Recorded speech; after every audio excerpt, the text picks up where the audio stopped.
TCP/IP 흐름 제어와 혼잡 제어 그리고 UDP를 발표하게 된 하디 사공학부입니다. 목차는 일단 TCP부터 먼저 말씀을 드리자면 TCP 통신이랑 흐름 제어, 혼잡 제어에 대해서 먼저 설명을 드릴게요. 자, TCP 통신이랑 정의부터 말씀을 드리자면 운영 프로그램이 데이터를 교환할 수 있는 네트워크 대화를 설정하고 유지하는 방법을 정의하는 표준입니다. 그래서 이런 특징들을 제가 설명드릴 건데요. 일단 특징은 첫 번째로는 IP 네트워크 중 통신하는 호스트에서 실행되는 애플리케이션 간에 신뢰할 수 있다. 이게 무슨 말이냐면 TCP는 데이터가 손실되는 것을 방지를 해줘요. 그래서 예를 들어 네트워크가 이제 전달하는 이제 손실이 발생하면 TCP는 재존속 메커니즘이 내장되어 있어서 정확한 정보를 이제 사용자들에게 알 수 있게 전달해 줍니다. 통신 순서가 정해져 있으면 오류를 체크할 수 있도록 전송할 수 있다고 했는데요. 이 통신 순서는 TCP는 순서를 보장해줘요. 그래서 네트워크에서 데이터 패킷이 날리고 있는데 그때 손실이 나면 TCP는 자동 정렬을 해서 이미 받은 수신대로 저장을 해놓고 버퍼에 저장을 해놓고 그것을 정렬을 해서 순서를 보장을 해주고 있습니다. 그리고 이제 오류 같은 경우는 TCP는 체크썸을 통해서 이제 오류를 하긴 하는데요. 그 체크썸을 통해서 오류를 인지하고 재종성을 통해서 이제 오류를 발생했다 해서 다시 보내달라라는 방법이 있어서 그렇게 하고 있습니다. 네트워크 혼잡 방지 알고리즘을 사용한다. 쉽게 말해서 이제 송신과 수신 측의 속도를 조절해서 정보들을 잘 전달할 수 있게 하는 그런 알고리즘이라고 생각하시면 되겠습니다. 빠르면 천천히 한다고 말씀해 주시면 돼요. 아, 좋습니다. 좋아요. 다음 쪽으로 가겠습니다. 그래서 이제 왜 필요한가? TCP가 왜 필요한가? 첫 번째, 손실, 패킷이 손실될 수 있는 문제. 왜 손실이 되냐면요. 자, 제가 예를 가정해볼게요. 제가 만약에 고백을 받았다고 가정해보겠습니다.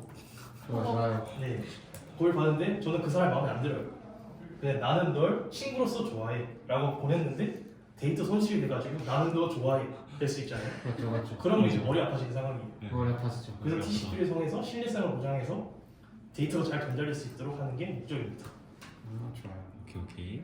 순서 바뀌, 패킷 순서가 바뀔 수 있는 문제도 똑같이 이제 네트워크를 날리는데 예를 들어 1, 2, 3, 4를 보는데 잘못이 전달돼가지고 3, 4, 1, 2가 될 수 있기 때문에 아까 말씀했다시피 TCP는 순서를 보장한다 했잖아요. 버퍼 저장해서. 그래서 TCP가 필요하고요. 혼잡 같은 경우는 이 송신 측에서 과도하게 계속 보내요. 근데 수신 측에서는 이제 처리를 못하는 거죠. 그래서 그렇게 발생하는 게 순서나 손실이 발생할 수 있어요. 그래서 TCP가 필요하고요. 마지막에 이제 오버로드라는 건데 이게 한국말로 설명하면 과부하입니다. 과부하. 왜 과부하가 발생하냐면 네트워크는 이제 슬라이딩 윈도우가 정해져 있어요. 크기가. 근데 그걸 이미 넘었는데 계속 보내고 있으면 그 다음부터는 데이터 처리가 안 돼요. 그래서 그런 것 때문에 이제 발생하는 문제가 생길 수 있습니다. 자, 이제 흐름 제어에 대해서 설명을 해드릴 건데요. 흐름 제어는 수신 측이 손실 측보다 데이터 처리 속도가 빠르면 문제가 있지만 문제가 없지만 송신 측이 정속도가 빠를 경우는 문제가 생긴대요. 방금 제가 말했다시피 송신 측이 수신 측보다 빠르면 수신 측은 이 방금 제가 말했다시피 슬라이딩 윈도우. 정답. 오. 그것도 있지만 수신 측에서 이제 처리를 안 했는데 계속 보내면 혼동이 발생하기 때문에 무조건 속도 조절을 해야 됩니다. 수신 측에서 제한된 조정 기능을 추가한 이유는 도착하는 데이터 손실이 될 수 있다. 이게 바로 슬라이드 윈도우랑 비슷한 얘기고요. 똑같은 얘기고요. 그래서 이러한 위험을 줄이기 위해서 송신 측에서는 데이터 종속량을 수신 측에 따라 조절해야 됩니다. 이게 바로 흐름 제어 정의입니다. 네, 그래서 이 그림을 보시면 일본을 보냈는데 잘 왔어, 보냈어. 그래서 일본을 영문부터 받았구나. 영문부터 보내고 영문을 받았고 일본을 보내고 받았는데 갑자기 3번을 보내요. 그러면 수신 측에서 야 이놈아 왜 2번을 안 보내? 이렇게 돼가지고 그래서 해결 방법은 뭐가 있냐? 세 가지 방법이 있는데요. 스탑 앤 웨이트부터 해보겠습니다. 스탑 앤 웨이트는 이제 매번 종성한 패킷에 대해 확인 인더를 받아야만 그 다음 패킷을 종성하는 방법입니다. 그래서 예를 들어 이제 짱구가 비둘기를 날려서 편지를 보내요. 철수한테. 철수가 받았고 읽었네? 나도 답장해야겠다. 이제 보내요. 이런 방법인데 아주 정확하게 전달되겠죠. 근데 엄청 불필요하고 리팩토링이 필요해요.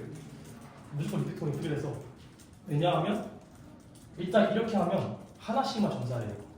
이미 슬라이딩 윈도우는 크기가 있고 여러 개 보낼 수 있는데 이렇게 하면 불필요하기 때문에 비효율적일 수 있습니다. 그리고 네, 그래서 스탑 앤 웨이트는 좋은 방법이 아니다. 두 번째는 이제 슬라이딩 윈도우 고백 앤 방법이랑 지정선 방법이 있는데요. 얘네 특징은 여러 개를 묶어서 보낼 수 있어요. 그래서 슬라이딩 윈도우 같은 경우는 윈도우 사이즈가 정해져 있잖아요. 그래서 만약에 윈도우 사이즈가 4면 4개를 한 번에 수시책 상관없이 보낼 수 있어요. 네, 이 사진을 보시다시피 그렇습니다. 그러면 이걸 좀 더 쉽게 설명하면 이렇게 쉽게 설명하면 윈도우에는 4개가 있는데 공중에 떠있는 패킷이 4개가 있어요. 근데 만약에 1, 2, 3, 4가 전달을 했는데 3번이 안 왔어요. 그럼 이 슬라이딩 윈도우는 3번부터 다시 보냅니다. 3, 4, 5, 6을 보내겠죠. 다시 4개 더 보낼 수 있으니까. 근데 여기서 좀 비효율적인 게 뭐냐면 4번은 이미 잘 전달이 됐어요. 근데 한 번 더 보내기 때문에 이것 때문에 비효율적일 수 있습니다. 재정성은 슬라이딩 윈도우와 다르게 3번만 보낸다고 생각하시면 돼요. 손실이 되거나 오류가 발생하면 3번만 다시 보낼 수 있어서. 네. 근데 여기서 둘 중에 어쩔 때 사용하면 좋을까? 재정성 같은 경우는 네트워크 상태가 불안정하여 오류가 자주 발생하는 경우, 개혁적이 제한적이어서 불필요한 재정성을 피해야 하는 경우, 수신 측의 충분한 보포 공간이 있는 등입니다. 고백에는 네트워크 상태가 안정적이어서 오류가 거의 없는 경우, 그럼 이거 계속 보낼 수 있겠죠. 수신 측의 보포 공간이 제한적인 경우, 순차적 처리가 중요한 경우, 교원이 단순성이 중요한 경우가 있습니다.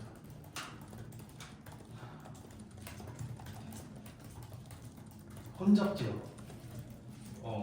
혼잡 제어 이제 정의를 말씀해 드릴 건데요. 인터넷이나 네트워크를 통해 데이터를 주고받을 때 한 곳에 데이터가 너무 몰리면 처리가 어려워서 데이터가 유실되거나 지연될 수 있습니다. 이게 좀 쉽게 설명하면 운전하시는 분 있으시나요? 운전면허는 있는데요. 예를 들어 운전을 한다 쳐요. 퇴근 시간에 운전을 하면 교통을 하면 엄청 차가 막히잖아요. 네트워크도 데이터량이 많아지면 이제 복잡해지고 어려워질 수밖에 없습니다. 그게 이제 혼잡 제어에서 해주는 역할인데요. 이 과정이 어떻게 되냐면 송신 측에서 데이터를 너무 빨리 보내지 않고 네트워크 상태를 보고 천천히 보낼 속도를 조절하는 것입니다.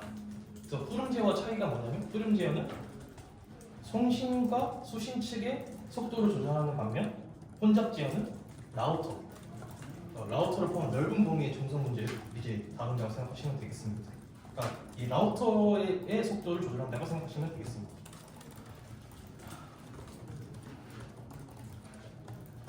해결 방법 첫 번째 AIMD Addictive Increase 증가하는 방법이랑 반으로 줄인다는 뜻이거든요. Multiplicative Decrease가 그래서 처음에 패킷을 하나씩 보내고 발생을 하지 않으면 윈도우 크기를 일씩 증가하는 방법인데요. 왜 이렇게 하냐면 얘네들은 이제 네트워크 속도를 처음에 알 수가 없어요. 그래서 처음에 0으로 시작해서 천천히 올라가는 방법입니다. 그래서 계속 올리다가 손실이 일어나거나 실패를 할 경우 이제 반으로 줄여서 다시 줄이고 다시 처음에 아니고 반으로 줄인 상태에서 일씩 증가하는 방법으로 올라가고 있습니다. 그래서 네트워크에 늦게 들어오거나 호스트가 처음에는 불리하지만 시간이 흐르면서 현역 상태로 수렴한다고 생각하시면 되겠습니다. 단점으로는 처음에 저속도 오는데 시간이 오래 걸리죠. 네트워크 속도를 처음에 모르니까. 그리고 네트워크가 혼잡해진 상황을 미리 감지 못해요. 그래서 이미 혼잡한 상황이 감지하고 나서 이제 얘네가 대역폭을 줄인다고 보시면 되겠습니다. 그러면 여기에 대한 이제 좀 더 괜찮은 방법, 슬로우 스타트인데요. AIMD 방식이 느리기 때문에 얘네가 도입이 됐는데요. 슬로우 스타트 방식은 똑같이 마찬가지로 네트워크를 속도를 처음에 모르기 때문에 일씩 증가를 하는데 한 주기 RTT가 끝나면 윈도우 사이즈가 두 개가 됩니다. 그래서 얘는 지수적으로 증가합니다. 훨씬 더 빠르게 진행되겠죠. 근데 RTT마다 이제 2배씩 증가한다 했잖아요. 근데 만약 10번을 반복하면 1000이 넘어요. 그래서 네트워크 용량이 이미 넘었다는 것이 확인할 수 있는 것이 그래서 인격점을 지정을 해줍니다. 이게 SST 트래시 아니구나. 이제 인계점이 있는데요. 그게 넘어가게 되면 이제 다시 AIMD 방식으로 이제 순차적으로 한 개씩 돌리는 방식으로 이제 진행되고 있습니다.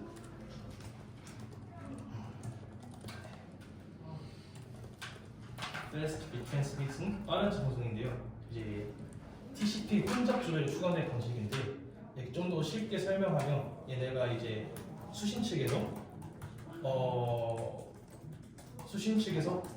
손실된 데이터를 안 왔다, 손실된 게 안 왔다고 이제 3번 요청하면 응답을 보냅니다. 소신 측. 그럼 소신 측에서는 똑같은 걸 왜 3번 보내지? 얘가 손실이 됐구나. 그래서 이때 또 이제 반을 줄이게 됩니다. 네. 그래서 문제 사이즈 줄이게 되고 이제 속도를 조절해서 다시 제대로 보낼 수 있도록 만들어주는 게 Fast Bit Transmit의 빠른 전송이고요. Fast Recovery는 빠른 회복이고요. 혼잡한 상태가 되면 윈도우 사이즈를 1로 줄이지 않고 반으로 줄이고 선형 증가시키는 방법이 있습니다. 이 정책까지 다 적용하게 되면 혼잡 상황을 한 번 보고 나서부터는 순수한 AMD 방식으로 다시 평형하게 올라가게 되겠습니다. 여기까지가 이제 TCP 흐름 제어 혼잡 제어였습니다. 이제 UDP인데요. UDP가 제가 공부를 해보니까 별로 설명할 게 없더라고요. 그래서 UDP에 대해서는 UDP는 왜 사용할까? 그리고 DNS에서 UDP를 사용하는 이유에 대해서 설명하겠습니다. 밥 먹으러 가자고 하시면 먼저 봐. 빨리 끝내겠습니다. 네. 아니 천천히. 정의는 유저 데이터 프로그램 프로토콜의 약자로 데이터를 데이터그램 단위로 처리하는 프로토콜입니다. 그래서 얘네가 아까 카트린아가 잘 설명해 주셨는데요. 얘는 비연결형으로 신뢰성 없이 전송됩니다. 그래서 3엔드 핸드쉐이킹은 통하지 않아요. 그래서 수신치가 상관없이 계속 송신을 계속 보내고 있습니다. 네, 그런 게 이제 UDP의 정의고요. 그래서 예를 들자면 약간 피자 배달부랑 같다고 생각하시면 됩니다. 피자 배달을 하고 집에 두들기지 않고 그냥 문 앞에 두고 가는 상황이 많잖아요. 요즘 레밍 같은 거 시키면. 네, 그래서 그런 게 이제 UDP랑 비교해서 생각을 했습니다. UDP는 왜 사용할까요? UDP의 결정적인 장점은 데이터 신속성이나 데이터 처리가 TCP보다 빠르다고 해서 사용을 하고 있는데요. 그래서 주로 게임이나 넷플릭스 넷플릭스 같은 거 영화를 보면서 끊기지 않고 보는 게 좋잖아요. 그렇죠? 화질이 떨어져도 상관없이 그냥 계속 이어지는 게 좋으니까 그래서 UDP를 사용하고요. 게임도 똑같이 갑자기 어떤 캐릭터가 이렇게 봐도 끊기지 않고 진행되는 게 좋잖아요. 그래서 UDP를 사용할 때가 좋습니다. 그러니까 DNS에서는 왜 사용할까요? 리퀘스트 양 작을 때, 요청이 작을 때랑 UDP 리퀘스트에 담길 수 있다고 합니다. 그리고 3웨이 핸드쉐이크를 연결 유지할 필요가 없을 때, 그 리퀘스트에 대한 손실을 어플리케이션 내에서 제어 가능할 때, 가능하다고 하네요. 이건 제 공표 아니나? 잠깐만요. 그래서 제가 이거 비유를 하자면, 편의점에서 물건을 고를 때 앞에 사람이 있으면 인사하지 않잖아요. 그냥 물건을 집잖아요. 그런 거랑 비슷하다고 생각하시면 되겠습니다.